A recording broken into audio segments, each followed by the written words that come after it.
This is the second part in my series on QNX 6.1 in which I show the installer in a running system. QNX is one of the most successful microkernel OSs since the 80s and is quite widely used in embedded systems. If you want more background information on QNX, you should watch the first video. A link is in the description. QNX 6 supports both running as a live CD and installing to the hard drive using the same boot CD. Pressing F2 would boot the live system from the CD, which would basically be identical to running an installed system except that any modifications to the system wouldn't persist across reboots, since they are only saved to a RAM disk. Pressing F3 starts the installer, which is quite basic and is text only, but despite this, it's pretty straightforward. The first screen allows enabling verbose mode, and the second shows a link to the license. For some reason they didn't bother to include the full license text in the installer, even though there'd be plenty of room in the boot image. After this it asks which disk you want to install on. It then asks whether you want to limit the size and placement of the partition to allow booting on old BIOSes with limited disk addressing, and after this, which optical drive to install from. If you try to install to a hard drive with no room as I've done here, it'll give you this menu. Only the first option to delete partitions actually does anything. The other two options just abort the install. Resizing generally required a third-party utility like Partition Magic. Support for resizing partitions in OS installers was rare back then. The third option is sort of interesting. Similar to BOS and some Linux distributions, QNX could be installed in an existing Windows partition, which made it a lot easier to try out. However, this native installer doesn't support installing on a Windows partition. Instead, there's a completely separate installer that runs under Windows. It also says that you can install it in a Linux partition, but I don't think they ever actually got around to adding support for that. After deleting the partition, it prompts for the size of the partition. One rather weird limitation is that it only lets you select fixed fractions of the available space, rather than specifying an arbitrary size like most other partitioning utilities. It then asks you about which bootloader variant to install, and proceeds to create the file system and copy the base system to it. This can take a little while, so I've sped it up here. After this, it reboots. Everything else, including optional package installation, is done after the base system is installed. The Windows-based installer is even more straightforward than the native one.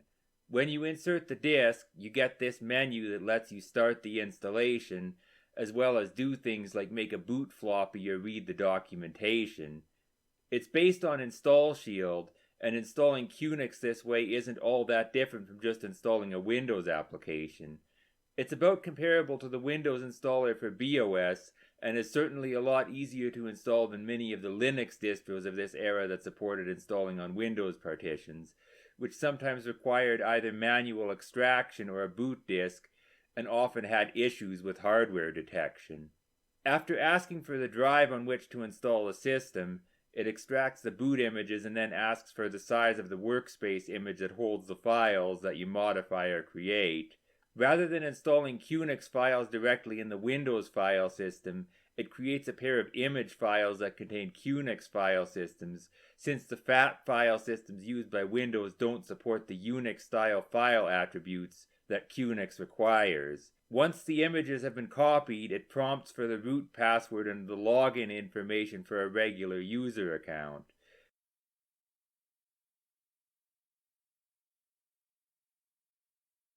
After the install finishes, it asks to reboot the system, and once you do that, you'll see that options for QNX have been added to the Windows boot menu.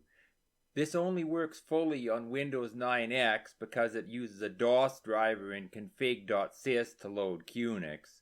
It is possible to install it alongside an NT-based version of Windows, but only on a FAT partition, and you'd also need to always boot it from a floppy. The Windows-based installer was never properly updated for NT-based Windows and was dropped in 6.2.1.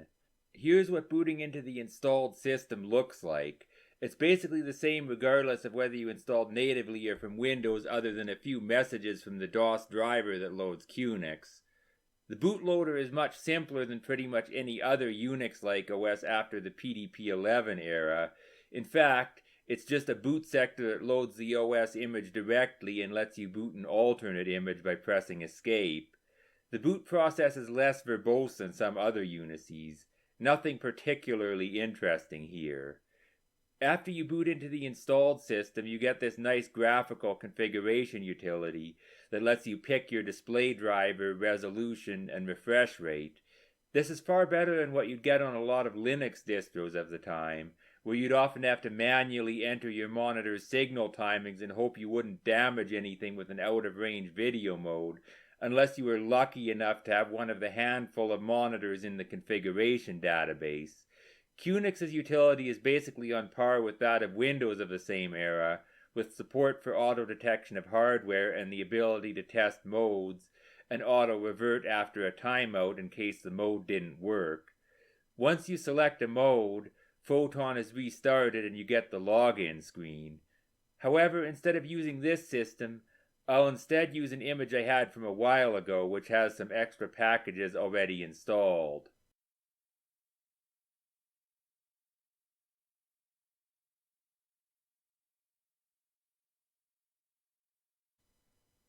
This is running under the Photon window system I talked about in the first part, rather than X11 like on most other Unices, although as you'll see later on, there's an optional X11 implementation that runs on top of Photon. Photon is somewhat similar in concept to X11 in that it mostly separates policy like drawing widgets and manipulating windows from mechanism like getting pixels on screen and directing input events to different programs. However, it's more modular than X11 in many ways. The waiting for input driver message that shows up before the login widgets show up as a result of this. The Windows server and input driver are completely separate programs that don't always start at the same time. This separation of the server side of the Windows system into multiple servers is why Photon is called a micro GUI by analogy to a microkernel. One weird thing about the login screen is that it moves the login window around as a screensaver, a bit like early versions of Windows NT, although those just moved a dialog box rather than the login window itself. Otherwise, the login screen isn't that different from what you see on a lot of other Unices. Photon 2 is generally fairly Windows-like, although instead of having desktop icons like in Windows, you have this shelf on the side, which has a list of frequently used applications. You also have various other applets in the shelf besides the launcher. It's vaguely similar to the sidebar in Windows Vista, although of course that didn't come out until several years later. Maybe Microsoft got the idea from QNX, although probably not. Below the launcher, you've got a system monitor that shows CPU load, memory usage, and network throughput. There's also a CD player, which I can't test since QEMU doesn't emulate audio CDs, as well as a pager for switching between virtual desktops and displaying the windows that are open on each of them, similar to what you'd find in many X11 window managers, although I don't think I've seen any X11 window manager call it a world view. The taskbar is actually just a separate instance of the shelf configured horizontally with different applets. If you right-click on the shelf, you get a dialog that lets you configure the shelves. You can add new shelf instances as well as configuring the applets and groups within them. One rather weird thing about the default configuration is the magnifier in the bottom right corner, which is rather useless because it's so small, although if you add an instance to a shelf with more space, you can actually read stuff in it. For some reason, you can also make it distort the view by using different scaling factors for X and Y. QNX includes quite a few graphical applications and utilities in the default install.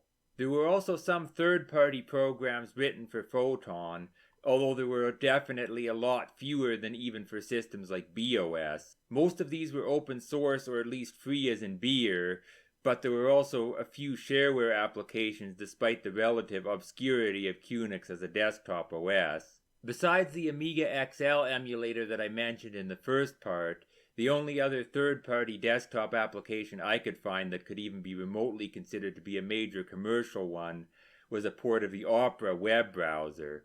Of course, since QNX is a functional Unix, there was also a fair bit of generic Unix software, both terminal and X11 based, that supported it. Photon comes with most of the usual bundled utilities you'd expect from a desktop environment of the era, like a file manager, a simple graphical text editor, a calculator, a help viewer, and a terminal emulator, among others. It also includes a web browser, an email client, a media player, a package installer, and several simple games. Doom and Quake are also included on the CD, although I haven't installed Quake since it requires 3D acceleration, and QNX only supports that on 3DFX Voodoo graphics cards, which QEMU doesn't emulate. When you first log into a freshly installed system, you get this intro, which makes it very obvious that the main intended use case for the desktop build of QNX was as a development workstation OS for QNX-based embedded devices. Other types of workstation applications besides some generic open source ones were non-existent as far as I can tell, which is obvious from the lack of commercial desktop applications that I mentioned before. Here's the file manager. Despite the unconventional appearance of the window decorations, the buttons are more or less equivalent to those in Windows 95 and later, the biggest difference being that some windows like the intro have a shade button to hide everything but the title bar, and some dialogues have a smaller title bar. The file manager is quite basic. It lacks features found in most of its contemporaries, such as custom icons for different file types. It only distinguishes between folders, executables, and everything else. User-definable actions for opening files. It only has predefined open, view, and edit actions, and a trash can. It's roughly comparable to what you'd find in Windows 3.1x, although it's missing a few features you'd find there, like other types of views besides a detailed list, as well as a tree view of the current folder in the sidebar. However, it does have some features that the Windows 3 file manager lacks, like a list of bookmarks, a path bar with a history of recently used paths, a filter that can show only files matching a wildcard pattern, context menus, and clipboard-like copying and moving. One sort of odd thing in the context menu is that in addition to the usual menu item to create a new folder, it also has a menu item that lets you create an empty file.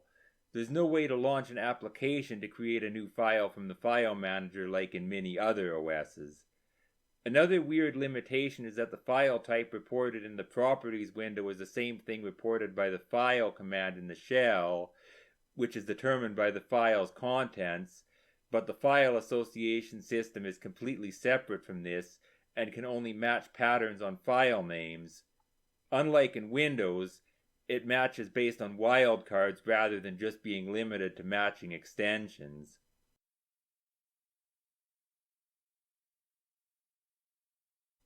The graphical text editor is also pretty basic. It's about comparable to Write or WordPad on Windows, although it does have support for multiple open files in one window.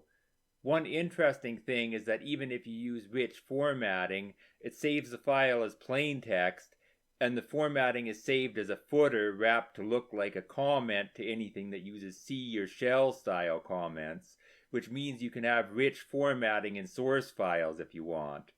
Off the top of my head, I can't think of any other text editor that can do such a thing. The calculator is about comparable to what you get in Windows from the same time, although it has a few extra functions. One rather weird quirk is that some of the buttons have multiple functions and you have to press the second F button to access them, as you might on a physical calculator. The help viewer is fairly full-featured and user-friendly. It's based on a cut-down build of Voyager, the bundled browser, and all of the help files are in the form of local HTML files. Most of the documentation here is related to APIs and system architecture, again showing that desktop QNX was mostly intended to be used as a development platform for embedded systems. It also includes HTML manual pages for commands and library functions, with the typical layout for Unix manual pages. However, unlike every other functional Unix that includes manual pages in digital form of which I am aware, the HTML manual pages are the only ones present in the base system. Both conventional ROF manual pages and the man command are absent from the base system, although you can find the man command in the third-party repository for viewing ROF manual pages provided by third-party packages. Besides their manual pages, some of the bundled graphical applications have a single built-in help page that doesn't actually use the help viewer, but that's the only documentation available for them except for the GUI builder, which has a fair bit of documentation available, being the only major one that's development related. Here's the full Voyager browser. It's based on a completely original engine and is relatively full-featured for its day, being roughly comparable to contemporary versions of Netscape and Internet Explorer. It supports HTML 3.2 and JavaScript 1.1,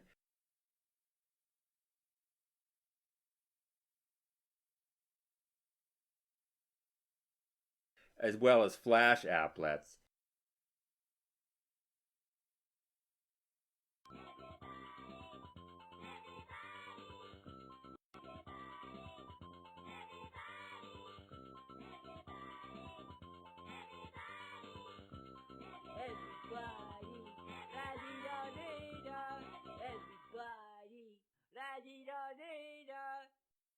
Java applets aren't supported out of the box though. Apparently there was a third-party plugin for Java applet support, but I can't seem to find much information on it. One rather unusual architectural feature of Voyager is that the UI and engine are actually separate programs underneath, although there's only one instance of each rather than separate processes per window in the way that modern browsers run one process per tab. It's also possible for other Photon programs to embed an instance of Voyager by just running the engine and providing their own UI. Otherwise, it's fairly typical of browsers from the era, and it has the main features you'd expect from a browser back then, like bookmarks, which it calls a hot list, and a history list with auto-completion in the address bar. The only really weird thing related to the UI is that viewing the source of a page opens a terminal with less, a commonly used terminal pager. Of course, since it's 22 years old, it completely breaks on the modern web. Attempting to access any modern HTTPS site seems to completely hang the engine to the point where all other network accesses hang until the browser is restarted. Here I'm using Web 1, which is a proxy that converts SSL and some images to allow old browsers to sort of work on the modern web, although it doesn't convert HTML or JavaScript, which would basically require the proxy to run an entire modern browser instance internally. As a result, rendering of any page that uses remotely recent versions of JavaScript and HTML will be completely broken. Probably the easiest way to actually get pages that work in it is to use Wayback Proxy instead, which is what I was using before. This does something similar, but it also transparently redirects everything to the Internet Archive. It's not perfect, since anything that requires server-side dynamic content won't work, and not everything gets archived, but sites that are in the archive generally work otherwise. Gopher and FTP sites are also supported. Unlike the web, little has changed with these protocols, so they generally just work without having to do anything special. The mail client is relatively basic. Like the help viewer, it also uses the Voyager engine. I haven't been able to actually test it out because it doesn't support SSL, and for some reason it doesn't seem to want to connect to an SSL stripping proxy at all. 2 different media players are included. The first one, Photon Media Player, is pretty bare bones, and its selection of formats is pretty limited. It supports audio and video playback from local files, audio CDs, and remote servers. There was also a DVD plugin available, although that was an extra cost option and not included here. One slightly odd thing is that video is displayed in a separate window from the main one, and the controls stay in the main window. Also, the icon changes depending on what kind of media file is open. Otherwise, there's nothing too special about it. The second media player is a port of Real Player 7. The UI appears to be completely original to the QNX version and is much more lightweight than the ad-infested Windows versions of the time. Along with the media players, a simple sound recorder is included, but QEMU audio input doesn't seem to work for me, so I can't properly test it. Unlike the sound recorder in Windows, it doesn't have any playback support, and clicking the play button opens the media player. The sound recorder also automatically opens the mixer utility on startup. A rather weird thing about the mixer is that it has an advanced settings dialog that is completely blank. I'm assuming it was intended for use in a later version and was just mistakenly included in the released version, but even later versions left it blank. The package installer is fairly user-friendly, and it supports repositories on web and FTP servers, as well as local directories like those on CDs, along with automatic dependency resolution. Unlike in most Linux distros of the era, this installer has a simple dialog to add repositories rather than requiring you to manually edit configuration files. Even some modern Linux distros haven't caught up to a 22-year-old version of QNX in this regard. Here I'm installing a few driver development packages from the main QNX install CD as an example. Most of the packages on the install CD don't show up by default because they're already installed. There's also another CD with various third-party programs, and I might make another video showing them at some point. Installing from different CDs doesn't even require adding them as separate repositories. It's possible to install from whatever disk is in the drive with the predefined CD repository entry.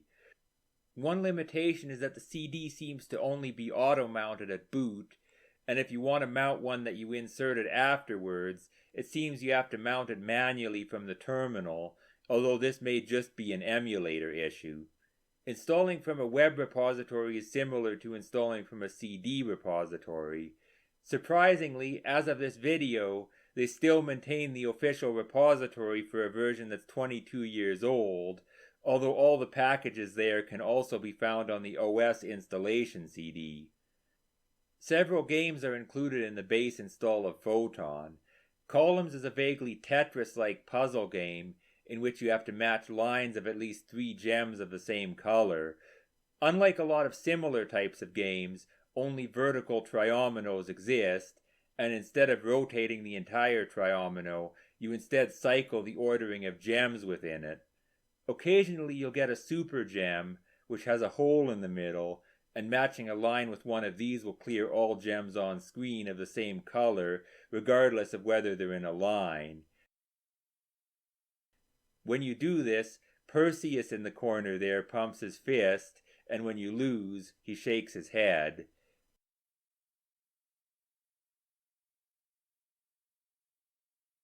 Like almost every other platform out there, QNX has a port of Doom. I think this is a direct port of the original Linux version of Doom, rather than one of the later forks of it, although I'm not completely sure of that. It seems to be limited to 320 by 200, so it ends up being rather small on a full HD screen. Also, music doesn't work because QNX's sound server seems to be PCM only, with no support for any kind of hardware synthesis, despite being based on an early version of Linux's ALSA audio driver framework, which normally has full hardware synthesis support. Even though I haven't installed Quake on this particular image, I did try it out on 86box, which does emulate Voodoo cards, and the QNX port of Quake does run on it, but it's so slow as to be completely unplayable. To even call it a slideshow would be extremely charitable. This may just be happening because my main PC is quite old, and 86box strongly prioritizes cycle-accurate timing over performance, but I'm not quite sure if that's the only reason. The remaining games are all based on classic board and card games. You have Othello,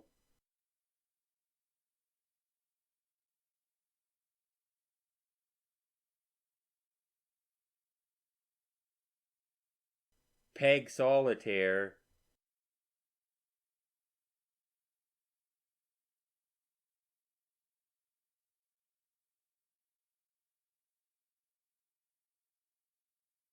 Video Poker,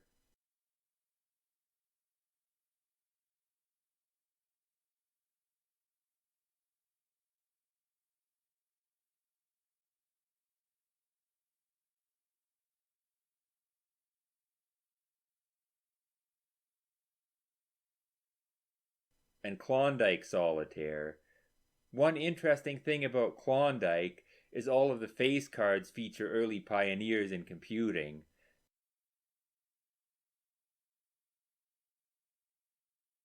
There are also several smaller utilities included with Photon. The file search utility is pretty bare bones. The only search parameters it supports are name, size, and whether to include regular files, directories, or symlinks. It doesn't support file associations and tries to open everything in the text editor by default. It's possible to change which program it uses to open it by entering a different command, but that requires you to know the actual file name of the program. A simple screenshot utility and image viewer are also included. The screenshot applet allows taking screenshots of the entire screen, a single window with or without the frame, or a user-selected region. The image viewer can make some simple modifications to images like scaling, cropping, flipping, and changing the color space. Nothing too special here.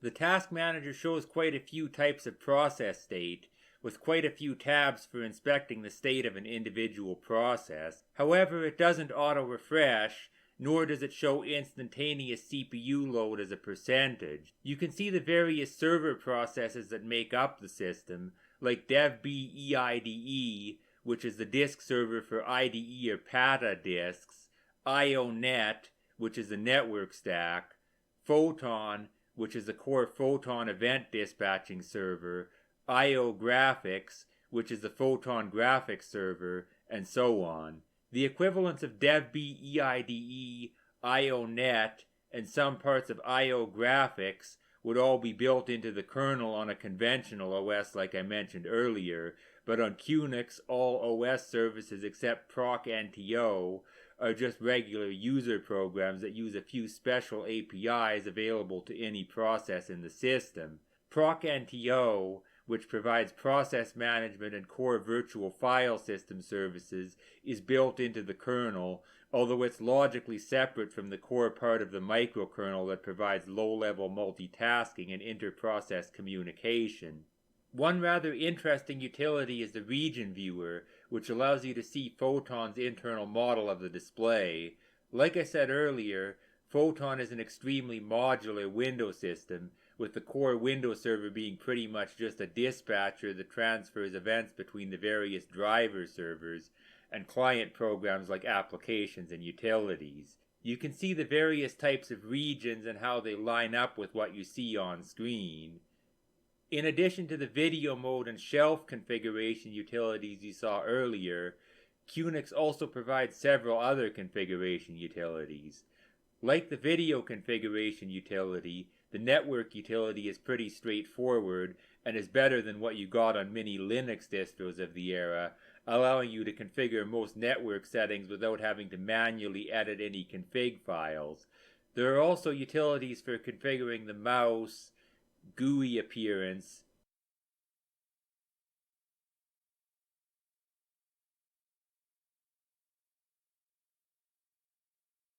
time and language settings,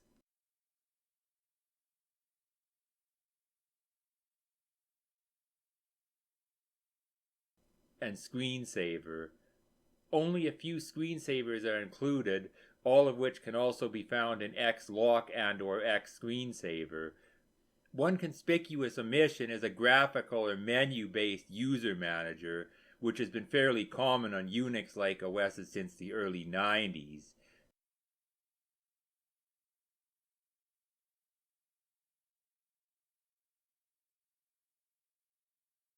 As far as graphical development tools go, this version of QNX only provides the application builder, which is a GUI form editor and build system front end. It isn't quite a true IDE though, because it opens an external editor when you want to actually edit code. Later versions included an Eclipse-based IDE called Momentix that could run self-hosted on QNX as well as for cross-building on Windows, Mac OS, and Linux. Momentix is still the primary supported IDE for current versions of QNX, although self-hosting support was removed a while ago like I mentioned earlier. The application builder supports full WYSIWYG editing of application windows and provides access to the full set of widgets supported by Photon. You can associate callbacks with widgets and launch an editor on the generated source files. You can also build and run your application from here. Underneath it's just generating makefiles, so you're also free to build your application from the command line. I've installed the AmigaXL emulator I mentioned earlier.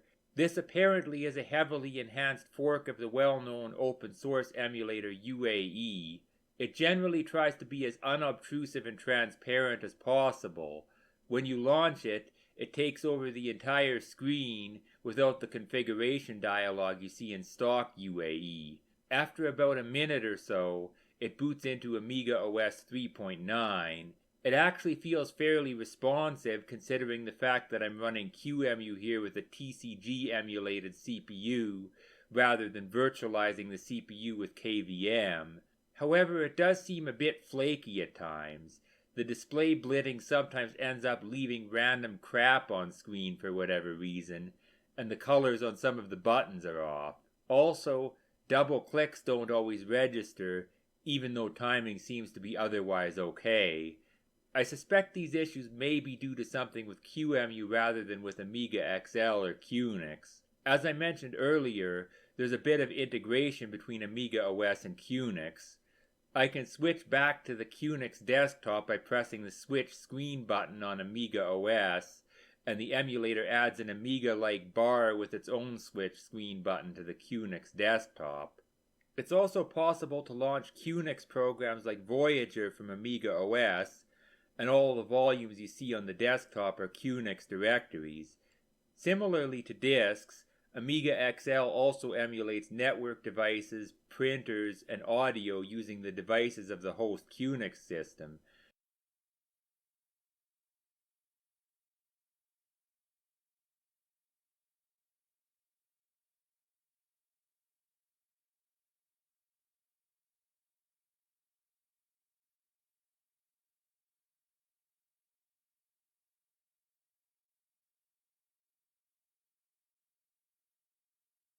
Instead of a conventional host-based configuration dialog like in stock UAE, AmigaXL is configured through Amiga preference applets. Otherwise, it's more or less a stock Amiga OS 3.9 system and is beyond the scope of this video.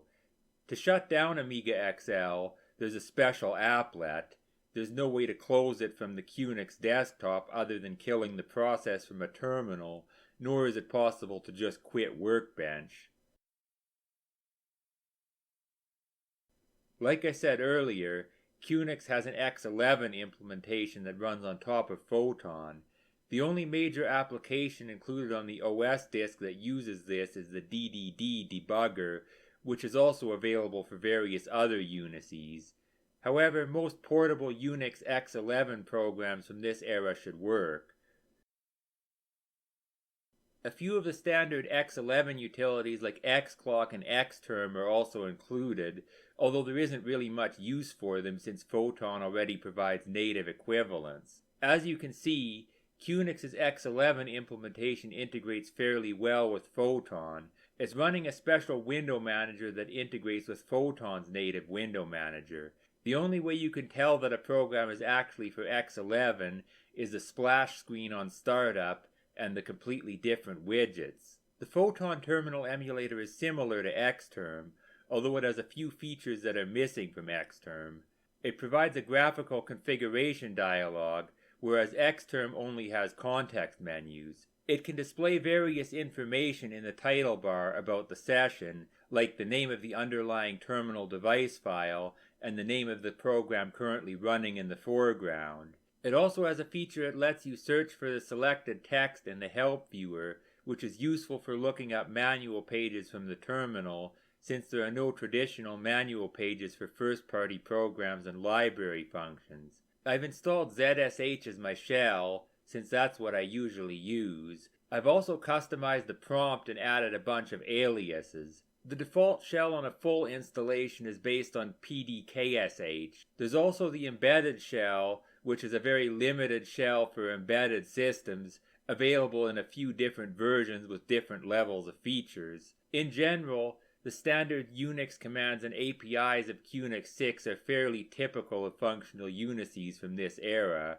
In some ways it's similar to System 5, like the PS command, and in other ways it's more like BSD, such as the exclusively socket-based network API. A few common Unix commands are missing, like several of those related to listing logged-in users. Some parts are original, like the init system, which looks vaguely BSD-like but not quite, as well as a system logger. One major oddity, in addition to the lack of ROF manual pages, is that bundled first-party programs of all types lack any kind of command line option for help. Instead, there's a separate use command to get the help for a program. Both QNX 4 and QNX Neutrino have the use command, but QNX Classic programs instead usually had a question mark option to print their usage. I'm not quite sure why they decided to introduce the use command when they were converting QNX into a functional Unix for version 4, rather than just changing the help option to be like those under other Unices. Maybe they thought it was more consistent or something. Another quirk is that the password command is used to create new accounts, rather than having a separate command for this like add user. Since there's no graphical user manager, this is the only relatively straightforward way to add an account. At least you don't have to set up accounts manually like on most really early Unices. Even though the standard parts are fairly typical, QNX has several features not typically found in conventional Unices. For one, the graphical package installer you saw before is actually a front end for a special file system, with most of the contents of the root directory being virtual dynamic mappings rather than actually present in the root of the system volume. The actual files are stored in a hierarchy of immutable package directories instead, with any attempt to change them transparently being redirected to a copy. For example, here you can see the password file that's actually being used, and here's the original one included in the base system package. Another thing this package manager allows that conventional ones don't is deactivating a package, which unmaps the package's files from the visible hierarchy without actually deleting them. QNX's microkernel architecture makes implementing special file systems like this, which wouldn't make sense as kernel modules in a monolithic kernel, easier. Another rather unconventional feature is Qnet, which is a remote file system protocol that allows accessing device files in addition to regular disk files. I've got a second emulator instance of QNX running, and for example, I can run the Photon terminal on the second instance, but have it display on the first by simply using an environment variable to point the terminal at the first instance's Photon device file rather than that of the second. You can see that the host name in the second terminal is QEMU2 rather than QEMU1. Since this is implemented at the file system level, neither the client nor the server has to be aware that they are running on different machines. This is a much cleaner way to do network transparency than how it is typically done in the conventional Unix world, where user-level services like X11 use socket-based protocols that require both sides to be aware of whether the other end is local or remote. Unfortunately, when it comes to mounting remote file systems, Qnet is rather limited. It can only auto-mount the entire file system of each host that it finds, and there is no support for manual or partial mounts. By default, it's limited to the local network, but the manual does mention something about support for hosts on remote networks. However, I couldn't manage to get that to work.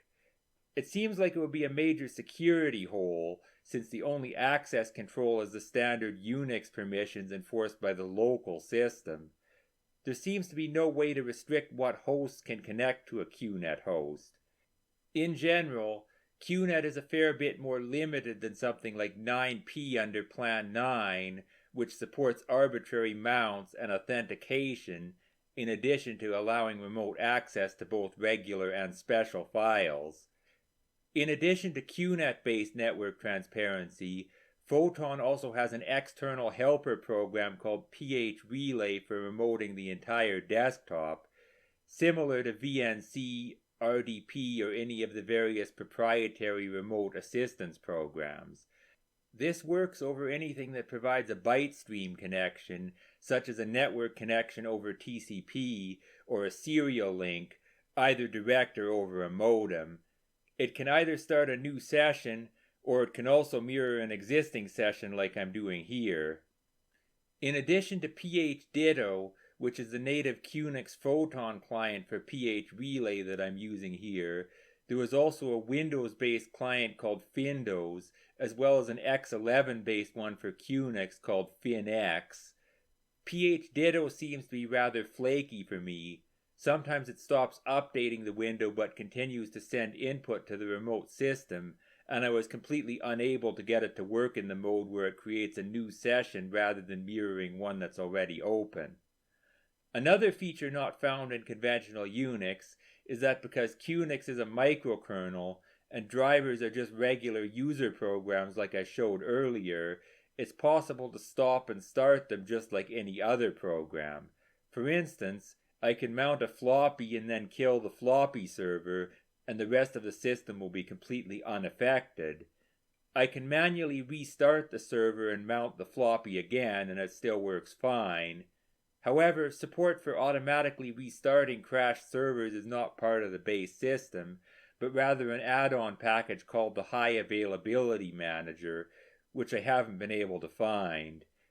One rather unusual feature you see here unrelated to error recovery is that QNX's FAT file system driver supports presenting Windows shortcuts as symlinks, which I don't think I've seen in any other OS. Finally, when you shut down the system, which you can do from the main menu, QNX shows this box with a progress bar and the process it's currently stopping. After that's done, it displays a message saying it's safe to power off. This version doesn't seem to have support for powering down through APM or ACPI. Hardware that lacked support for either was still somewhat common back then. In general, the Photon desktop and its bundled applications tend to be a fair bit more basic than on other OSs from the same era. Despite this, QNX 6 still feels like a more coherent and polished system than many other PC Unices from back then, especially most Linux distros. X11 configuration especially was a major pain point, with the most common implementation, X386, often requiring lots of tricky manual configuration like I mentioned before. Photon, on the other hand, is comparable to Windows in terms of graphics hardware configuration. The OS installation itself was also quite a bit easier than many other alternative OSs if you used the Windows installer. With some additions, QNX could have made a decent OS for general users were it not for the rather limited application support.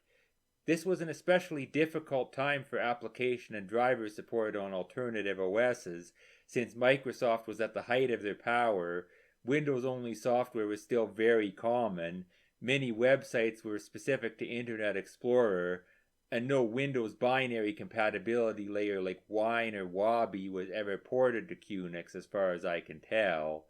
Wine was in an alpha state back then anyway, so its compatibility was rather limited. It was far easier for QNX to just focus on embedded systems and development workstations. It's still a shame that QNX or something like it hasn't become more popular outside embedded, though. Many of the issues on modern mainstream OSs would be eliminated or reduced on a QNX-like system, and in my opinion, QNX-type architecture offers the best balance between performance and compatibility on one hand, and security and advanced features on the other, of any of the microkernel and componentized OS architectures I've seen. However, QNX itself never quite realized the full potential of its general type of architecture for desktops and servers, with only a few uses of the extensibility features for anything beyond that which was available on conventional OSs, as well as a few architectural limitations for desktop and server use, especially as far as the security model goes. This was mainly because desktop QNX was pretty much just focused on being a development workstation for embedded systems, but there's no reason why a similar OS couldn't take full advantage of what this type of architecture offers. Maybe I can fix the lack of active open source QNX-like systems by finishing my own OS. You can find a link to the GitLab project for it in the description, but it's still very preliminary as of this video. I think that's about everything. If you found this video interesting, feel free to like, subscribe, and all that. Thanks for watching.